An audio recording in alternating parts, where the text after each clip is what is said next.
Can you just share some memorable moments from your journey over 2 decades at UST, especially as you transitioned from being one of the early employees to now heading the company's largest development center?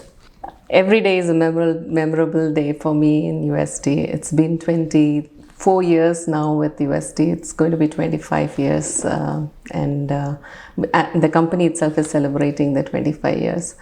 So, as you said, I joined more like a fresher, and did all kinds of roles, in the sense, everything that came up, because it was a new company, it was a startup company.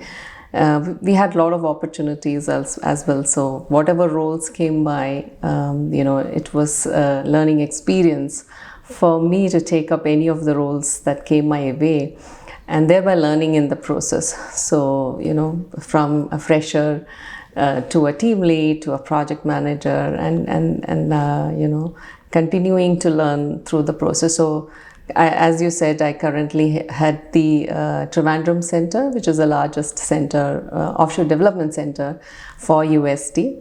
But in addition to that, I also have the delivery responsibility for one of the largest financial clusters.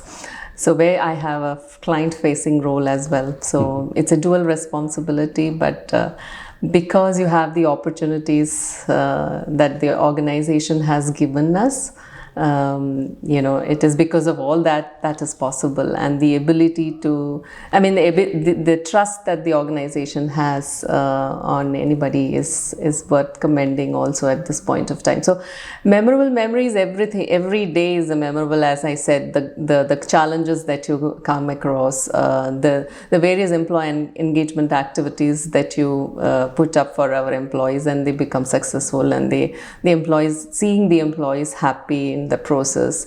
And we went during the COVID, we went in a work from home mode. In just one day, we moved everybody to home.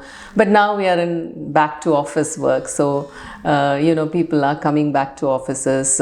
We have 3-day work policy. So, seeing people happily coming back to the offices and enjoying their time here is all in a sense memorable during all these journeys. So every day is some initiative or the other. Every day is some action or the other. So it keeps you busy, it keeps you enthusiastic and energetic. Yes. So as a woman who has risen to a leadership position in a male-dominated IT industry, what were some of the initial challenges you faced, and how did you overcome them? I wouldn't say it's a male-dominated industry as such. In UST, especially if you see there are equal... I'm not specifically talking about okay. but like when IT industry and leadership as... Yeah, in leadership still we have challenges. We do have challenges in women coming up in the leadership roles. The challenges primarily, Nirmal, is all on your head, right? All the women that I have interacted, or even myself, right? They all have the question in their head that, am I capable of doing it? So when they get an opportunity, they think a lot of times that, will I be able to complete it? Will I have the success? Will I fail? And most of the times they do not raise their hands to take up that opportunity. It is also sometimes because the stereotype that exists in the industry also that, some jobs are meant for women and some are not for, some are meant for men. So that's a stereotype, that's a conscious bias that is already existing and all of that. But those are the challenges that a woman usually faces as to those are the challenges that women usually faces, that is their judgment that is going on about themselves, the negative thinking that happens in your head, and of course the support that you need from your family, your ecosystem, your workplace also, whether it has the women-centric policies and all of that. So all of those are more challenging than not getting an opportunity. You will get an opportunity if you're capable of, and if you show that and if it shows on your work. especially in an IT industry, the equity in work is much better, but it's just that you need to raise your hand and come forward to take up that. So it's all, that is the main challenge. What are some of the women-centric measures that have been taken by UST? In this 20 So over a period of time, we have taken up a lot of women-centric initiatives. So we have a committee, or we have a group which we call as a network of women associates, right?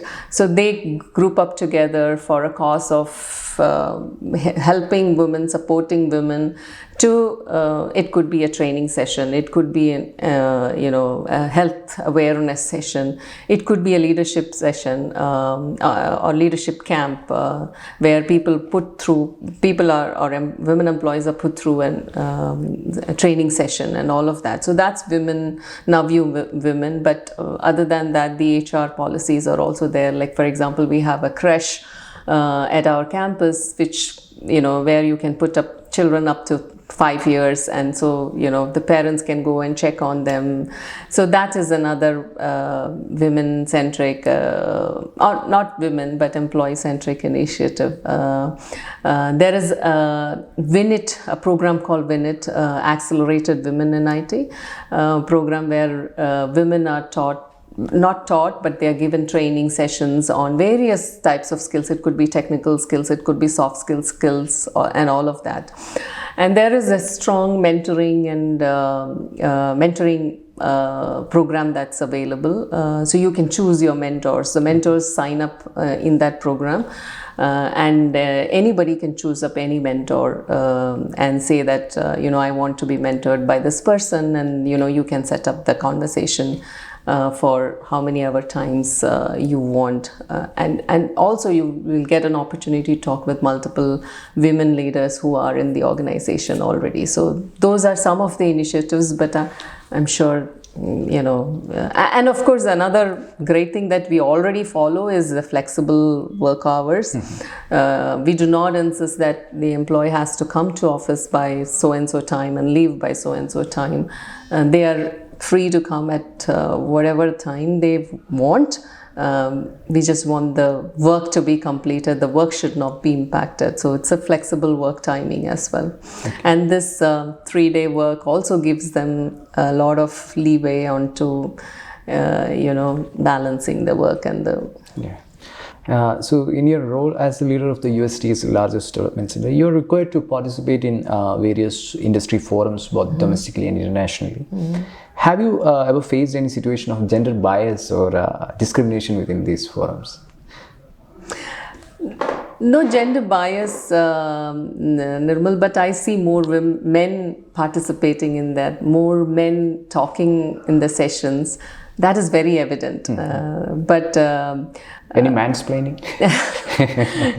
I haven't experienced any of those, but you generally see that, okay, in a hall full of like 1,000, 1,500, 2,000 people, there are more men. There are less women. The speakers or the experts who are on the stage are more men, and then less women, and so that is evident, and that's a journey, the societal journey that as society we need to make for women to progress.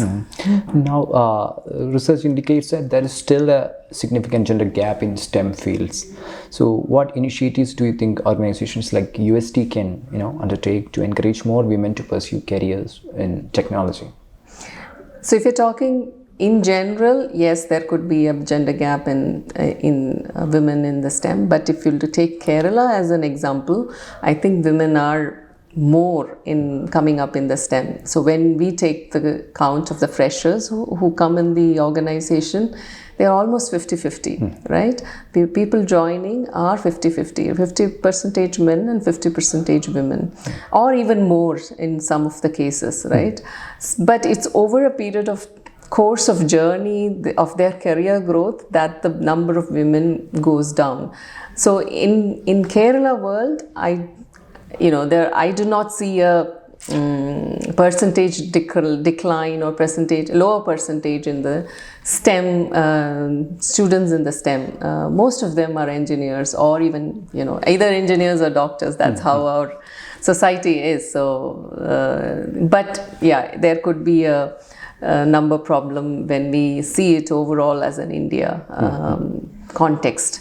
Now you're heading in a lot of CSR initiatives also here from UST. So can you share some impactful initiatives you have spearheaded, and how do you see CSR contributing to employee engagement and organizational growth? So we have a CSR Chief Values Officer who heads the CSR initiatives also, and all those initiatives are run under him. But every center has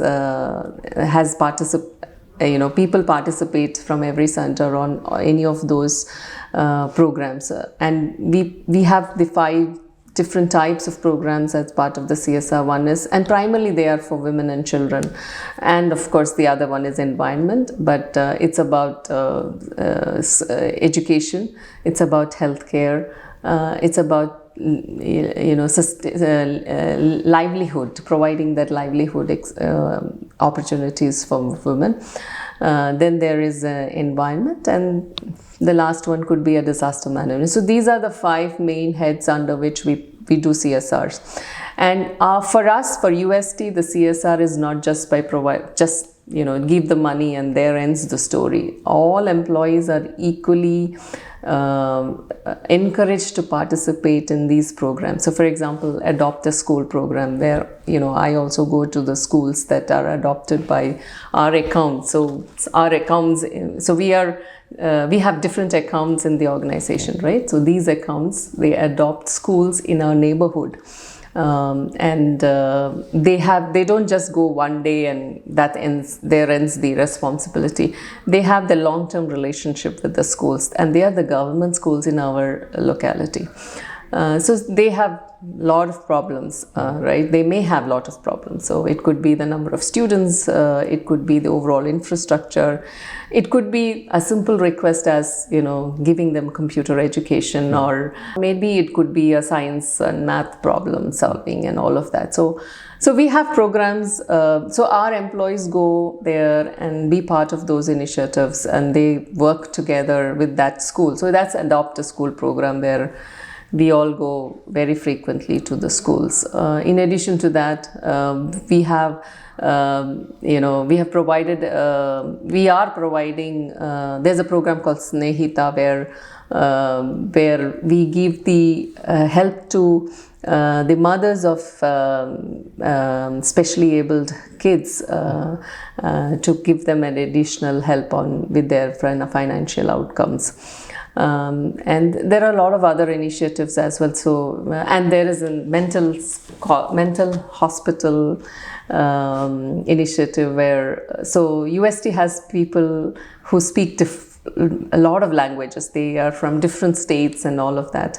And that's our advantage. And Trivandrum Mental Hospital has a lot of people coming from different parts of the world. They are maybe picked up from the railway stations and all of that, and they can't speak Malayalam or anything. So the NGOs working in the mental hospital, they work with us to find out if there's the person who speaks, say for example Telugu, Tamil, or it could be a Rajasthani, it could be a Bihari language. And then we go there, try and talk with those people, figure out where they are from. Did they land up here accidentally? Sometimes, most of the times we see that people just land up accidentally, and because of their state of mind, they do not know how to go back and all of that. So we have those conversations, and some people are thrown away from the home also. But wherever we have that possibility of sending them back home, we have been able to do that by working with the NGO. So those are, some of the initiatives where all of the employees are also working. So it's very important for us for our employees to be very closely associated with the CSRs and not just leave it to the financial help. Now we are going through a phase where we see a lot of AI revolution is happening, and there are talks about a lot of IT jobs also getting, certain jobs of repetitive nature getting obsolete, and so how USC is, seeing this situation and handling, and you must be having a strategy to definitely, yeah, definitely. So we see that, as you said, repetitive, the things that can be done using AI definitely will come in. So what we are doing now is to train everybody, every associate on the generative AI, understand how that is, first of all, giving a primary introduction to generative AI, because everybody is thinks and reads and from different sources and have a different perceptions on it. So first of all, give them a basic understanding of what is generative AI, what are the possibilities and all of that, and then provide trainings on generative AI, technical trainings on generative AI, so that we can also help our customers solve our problems, solve their problems in a more, it could be productivity improvement, it could be making their lives easier, customers' problems easier. So all of that we are equipping our team members to take up those training sessions and equip themselves on generative AI, and we also encourage all our employees to upskill and reskill all the time, because one skill that they have may not be useful tomorrow, and we educate and encourage them to kind of reskill and pick up another skill and all of that. So that is an ongoing initiative that we have at UST, and people who are ready to take up have really transformed themselves and taken up new skills.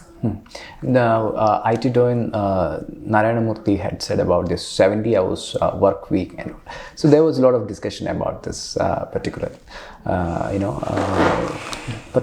suggestion about 70 hours work week.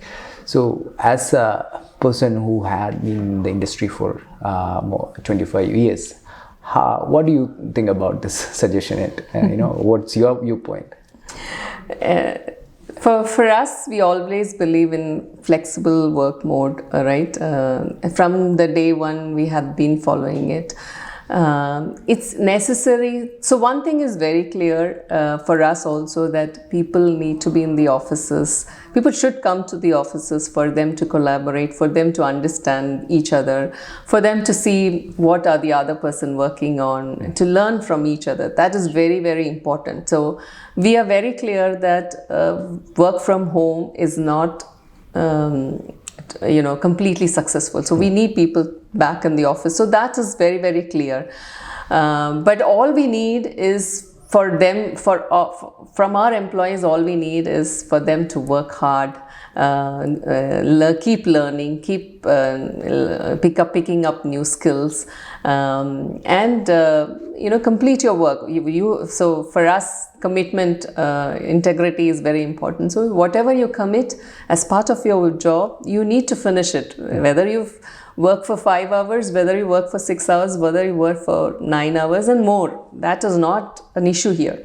What we expect employees is to meet your commitments, right, as per what we have given it to the customers. Because for us, integrity, meeting commitments is very, very important. And our value systems is humility, humanity, integrity. Is. Yeah. Now, one last question. So, from your experience, what advice do you have for young women IT professionals, to build a successful and fulfilling career in the industry? So all I have to say is never say no to any of the opportunities that come your way, because we may think that we are not ready for it. We may think that I may not have the skills to do it, but because the other person thinks that you are capable, because you are getting that opportunity, that means you're ready for it. they have the trust on you. It's just that you need to be confident, you need to believe in yourself and move ahead. And the other thing that, of course, is to ask for help. You cannot do everything on your own, be it at home, be balancing work and home and anything, right? At office also. You cannot do everything on your own. So ask for help. Wherever possible, ask for help. Nobody will undermine your capability. Nobody will undermine your ability to do if you ask for help. So that's very, very important. If you have to be like balancing and, working towards your career also. So that's very important. And the other one is be confident, right? Do not have judgments about your own abilities, about your capabilities. You are what you are, and and understand